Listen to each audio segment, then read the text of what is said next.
کل بعد پردھان لوگن کے پیچھے ایک منتری رہا تھا کہ نہیں رہا تھا؟ اور پردھان کے کچھ دلالوں رہا تھا، دلال یہاں وہاں کمائے لیے تھے، پردھان کا پتہ ہی نہیں چلا تھا۔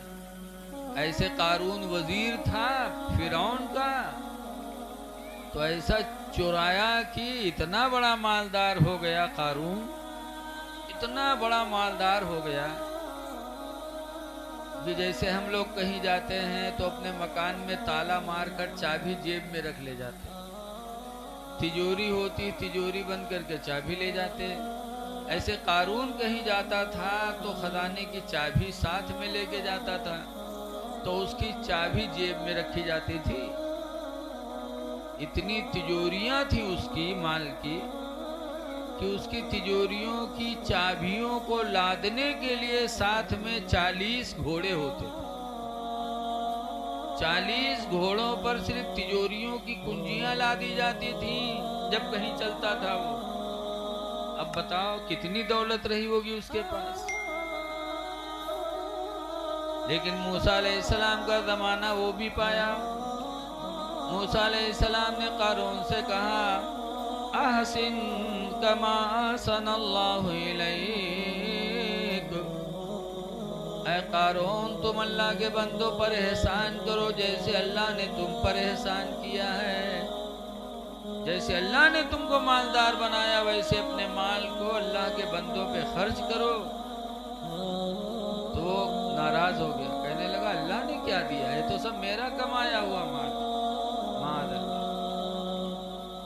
زکوٰۃ نہیں دیا اور موسیٰ علیہ السلام کا دشمن بن گیا۔ جیسے آج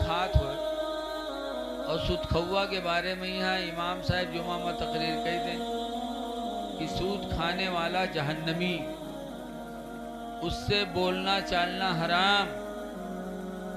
اگر امام صاحب اتنا کہہ دیں تو اگر گاؤں کوئی سود کھات ہوئے تو پھر وہ امام صاحب کا رہے نہ دی وہی دن سے۔